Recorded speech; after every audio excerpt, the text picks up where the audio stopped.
Hi, I'm here in Digbeth, Birmingham, and I'm in Adderley Street, outside the Rainbow Bar. And this is where the Peaky Blinders first came to the national eye.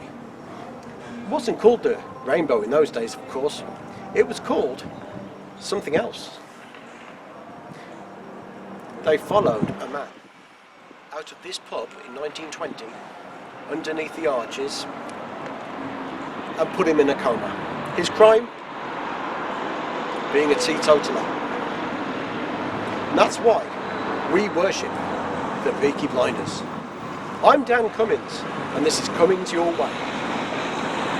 What's going on? This is the Cummings Your Way reboot. Cummings begins. What? You've replaced me? Yeah. On your bike. Don't worry about him.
Digbeth, Birmingham, England.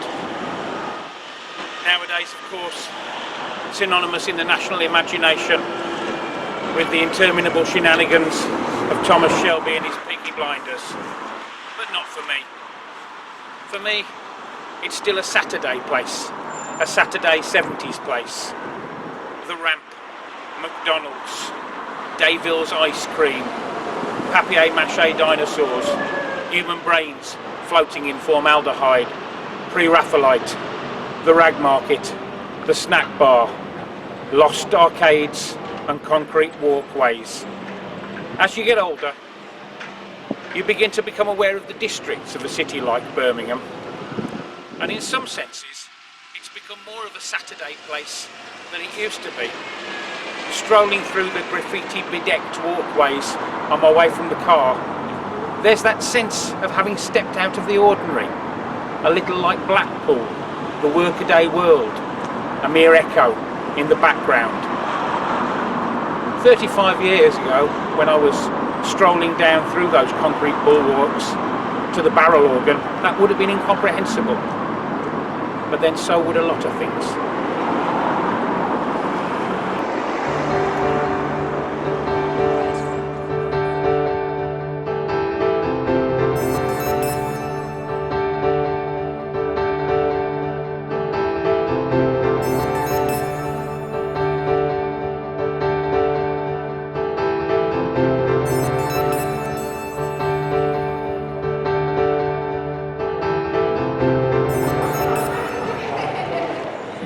So here we are, underneath the arches, the incomparable custard factory, Digbeth, or perhaps more accurately, Derrit End, the epicentre, this time not of the zeitgeist, but of the antithesis of all that high-end retail fetishism that Birmingham, up the road, and so many other places are guilty of. Idiosyncrasy is rife here, a beautiful bestiary of the bespoke. I feel very much at home. And it's nice to be able to claim it for the West Midlands, because other places have tried, but I don't think quite as successfully. Yeah, it was described by the Sunday Times about 3 years ago as the coolest neighbourhood in Britain, which was good to hear. I mean, Digbeth has massive potential. I would argue that it's better than Shoreditch with its ridiculous intravenous nutritious bags of gunk for about 150 quid. you can inject your arm with. No, we're you not know. going to have any truck with that kind of thing round here, are we? Yeah, and you know, Manchester's northern quarter is very celebrated, and fair enough, but I don't think it's better than here. No, I'd agree. I've got a poem about this if you're interested, about Digbeth and Birmingham. So I'm quite a famous poet. Okay, all right. We'll put that in later. You will? Yeah. Yeah, we'll do it later, Dave. Yeah, fine.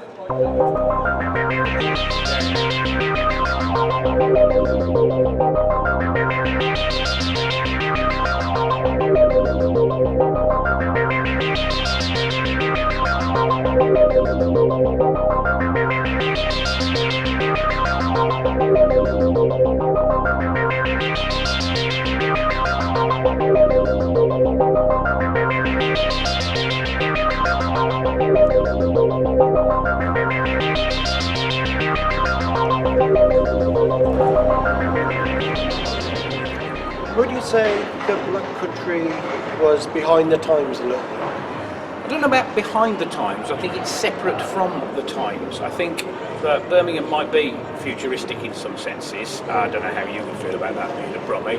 I think we've underperformed as a major city for a while. We're still banging on about Black Sabbath. I think that there was a sense in my childhood where it was, as you say, punching below its weight. I think that is beginning to change. I think, unfortunately, well, perhaps not unfortunately, but Peaky Blinders has had a lot to do with its profile being raised in the public consciousness, and places like this, which couldn't exist in the Black Country, are beginning to pop up, and I'm feeling a lot more at home in it in that sense. I think, like I say, I think the Black Country itself is almost like Oxford. I know you wouldn't think the Black Country was like Oxford. Not the first. No, it's not. It's not the first thing that pops up, is it? But that it maintains its identity separate from the ebb and flow of history, whereas Birmingham, I think, is moving with it. So whether it punches is below that its a weight. good thing, though? Moving with the times. I mean, the times, they are changing. Yeah. Not Not perhaps in the best direction. I would make an argument that Birmingham is pretty much always the most futuristic city in the country. Whether that's a good or a bad thing, depending on the era and the architecture and its build it up and knock it down sort of philosophy, I think it's more futuristic than pretty much anywhere. When my parents, poor immigrants from Sunderland, came down, it was a city of the future. The Bull Ring. Yeah, indeed. This might be, when people have passed us, a good place for me to reminisce about bullring adverts of the past. In actual fact, if you'll indulge me, I don't know if you will.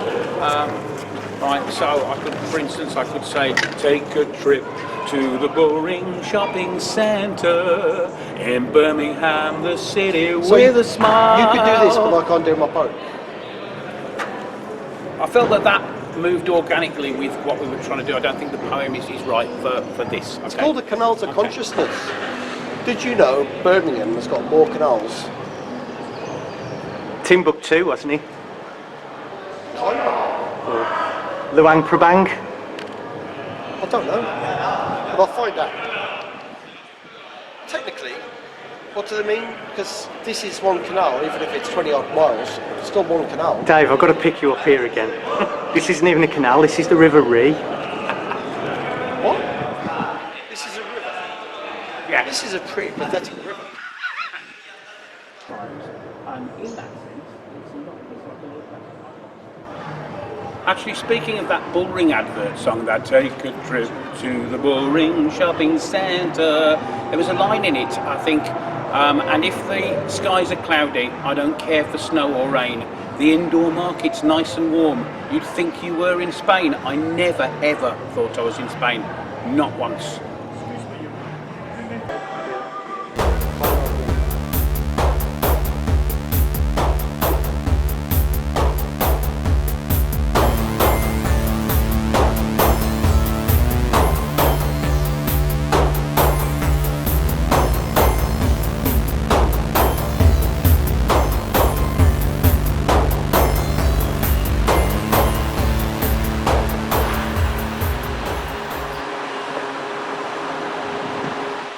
Tell you what, with my sterile white installation space, art school, public health and safety information, brain of Morbius early 70s childhood background, I often think I've got the monopoly on childhood dream association terror. But I think some of the kids who've got walked round these streets recently might be able to give me a run for my money in a few years.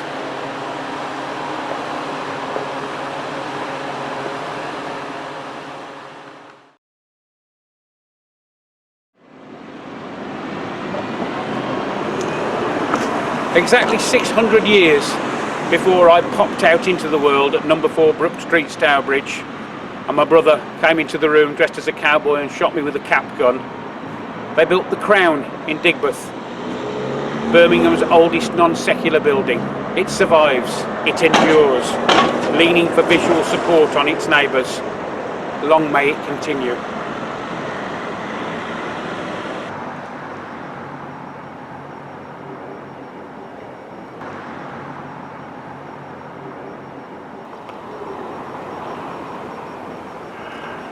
That's a spotted dog. It is, yeah. Do you know how we got its name? Anything to do with the dog with spots? Yeah. But you want to know the really funny thing? Go on. The owner's band, dogs. And? Band dogs from the spotted dog. Well, yeah. But you don't get swans with 2 necks in the swan with 2 necks, or, you know, a royal oak in the royal oak, or, you know, like in the man in space, there isn't space and a man. Well, actually, there is. I'd like to think sort of that I could bring a crown into a pub called the Crown. And a cushion, I and suppose. A cushion, yeah. Crown and Can't cushion. imagine they banned them. No, I suppose you're right, yeah. I suppose you've got a point, yeah. What about the Pilecock in Wentzfield?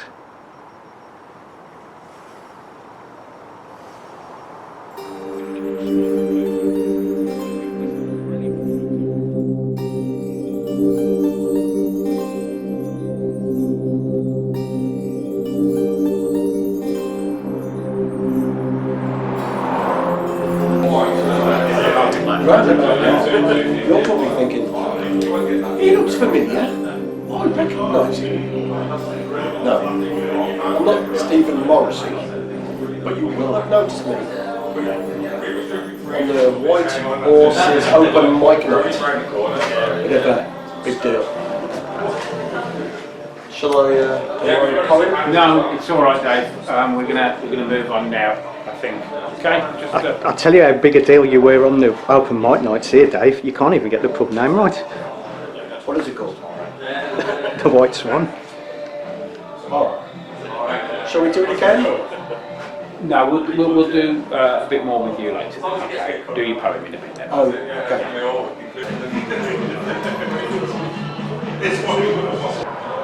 But on a serious note, Digbeth has as many entries on the National Register for pubs with historic interiors as cities like Leeds, Liverpool, York, Manchester and Hull.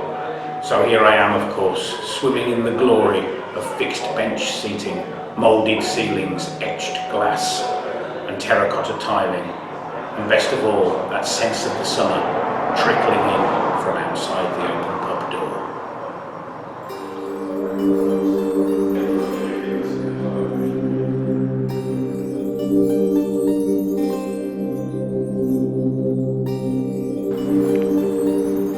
From the shoulders up, that toppling campanile could be the square in Brescia, Italy. From the shoulders down, it's a different story.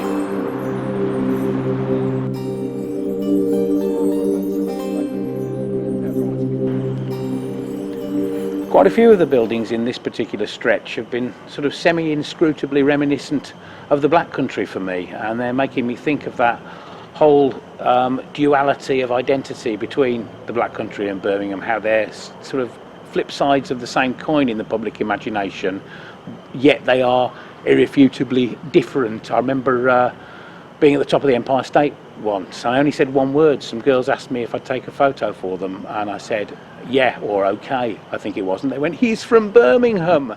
And you have to pretend to be from Birmingham if you're from the Black Country to outsiders. But do you? Yeah, because they don't know where Stourbridge is. They know where Dudley is, which is, you know, a personal irritant. I don't think they do know, actually. They know, they've heard of Dudley. They know of Dudley as a concept, but they don't actually know where it is in relation to Birmingham at all, or probably where in the country it is. No, you're probably It's just right. that they've heard somebody once upon a time going, Dudley. It sounds like a comedy. And they think it's funny. Comedy word. Yeah, and also that's the exact opposite cadence that anyone from Dudley would actually use. But hey, there's my linguistic pedantry. See, I think the difference between the Black Country and Birmingham is like Birmingham is more American.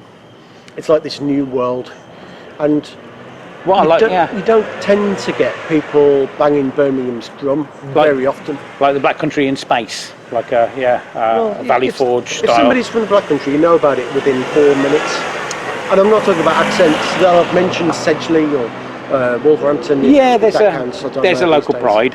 I'm definitely guilty of that in inverted commas, and so you don't feel that about Birmingham. You, as a Brummie yourself, you don't feel that attendant romance or No, pride? definitely not. Birmingham, I've got a bit of a sense of humour about it. I mean, I know I've heard somebody else say this, that when you go above Nottingham Crew kind of way, they lose their sense of humour about their own place. What you're saying about Leeds, what you're saying about Newcastle. Yeah. And really nothing, but nobody ever says what you're saying about Birmingham. It's just Jonathan Mead's irony curtain, isn't it? Yeah, that's it. That's Yeah. what I was thinking. Yeah. yeah. I think you do probably have a romantic attachment to Birmingham, and I think Brummies probably Can I do my poem? Later. This was going well up to this point, Dave, and I don't feel that this is No, the it's right about- place for your poem. Okay, Oh, it's just not the right place for your poem. Okay, even though it's about Birmingham and we're talking about it's not the right place, Okay. Dave. So-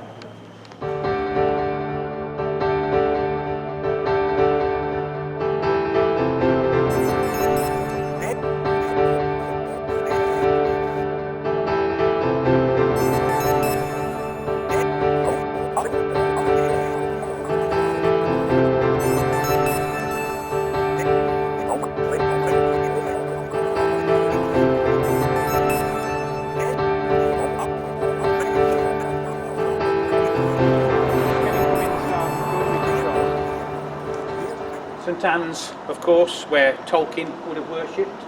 Poem. Yeah, but not here. I'm just going to do a little bit about Tolkien. It's not. He's not a Brummie. He No. lived in Birmingham. No, and I You've can got see a that- poet, you've got a Birmingham poet. Yeah, I can see here. that it's about writing, Dave. I can see that it is about something. It's not just a tenuous link. It's No, like I'm why not saying. I'm I'm not here. saying that it is, and we will do your Self-promotion. poem definitely. Okay. I'm not. I don't want to give you. No, I don't want to give you the impression that we're not going to do your poem. We are going to do your poem. I wouldn't have said so otherwise, would I? Okay. Okay. Anything else to say about Tolkien or not? Not now. No.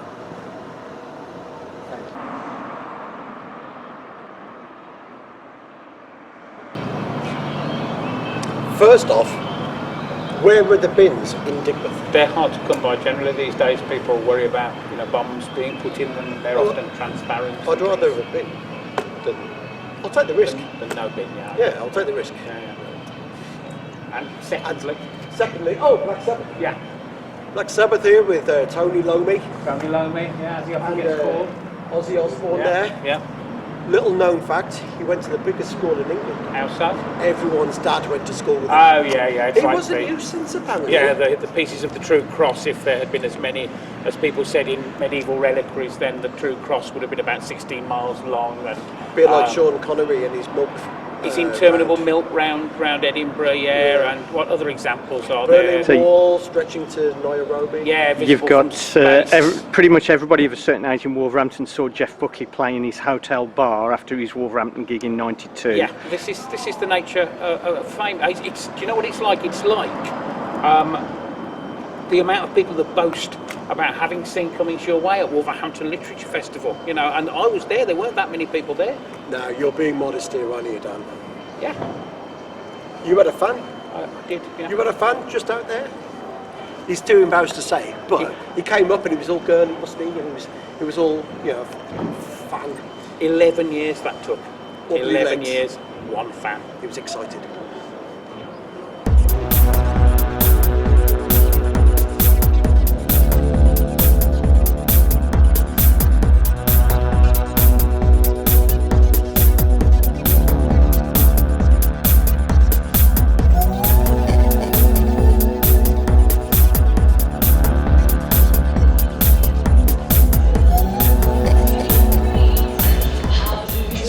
who else famous? I know these people. Hello, right, this is Michelle, Louise, and Big Bren. Hello. Local characters. Al here has had his dog banned from the spotted dog. No way. Yeah. What did they say? Strange serendipity. Yeah. Well, the thing is, I thought they'd be in a pub because they were poets. Poets are always in pubs. Yeah. Look at his face. Dave, look. Maybe he wasn't lying. Don't know what drugs you want. He didn't do actually. Yeah, he wasn't making it up. We mentioned those. Oh, God. Yeah, but we might have to censor that. Toothless man brandishes a mangled copy of The Big Issue. His 13th lap, pestering smokers outside the Spiral Tap. They won't buy it. They'll pay him to go away. The rails of a nascent tram. Working man. Ivies, rollies, dolies, holy men at New Street Station begging for £5 starvation donation. For £5, eat all you can, everything under a fiver, made in Vietnam, or by crippled Malaysian babies making cheap polyester braids. Everyone's vaping. Flyers to catch the Centro to the Roadhouse for 90s retro. Lego, library, climb to the observatory to survey my city. Tolkien's towers. Teens dropping litter. This lady would. Bill Clinton's bitter. Getting smashed by FBI. By the murky Flapper and Firkin, by the murky canal. Down. Burkers, buskers, lurkers, Cannon Hill cruisers. Up. Telecom tower. Rotund buildings. And offices of millionaire wasters renting spaces for nefarious liaisons, whiskey chasers for alkies aged who hit the pavement of grey concrete. Falling down. Blurry-eyed, office-type men, as heterosexual legs 11, which resides beside and bestrides homosexual heaven where married men hide. Cowering pagoda, overshadowed by 3 towers, old and new, Johnson crew, guns slaughter near gun quarter. Burger bar boys intimidate while the ERD and EDL imitate. Mosley posers smoking rollies from Morocco, cafe, cherry, flavoured hookahs. Musical youth, passing kutchis. On the left hand side there's a clang bang rhythmical discord of regeneration of corporations. And nostalgia for Palisades even before it's replaced. Speakeasies, Polish maze of amazing space. Unfazed by Faisley Canal with inspirational faces. On graffiti places by eclectic faces, webbed together in one and a million cities. Birmingham.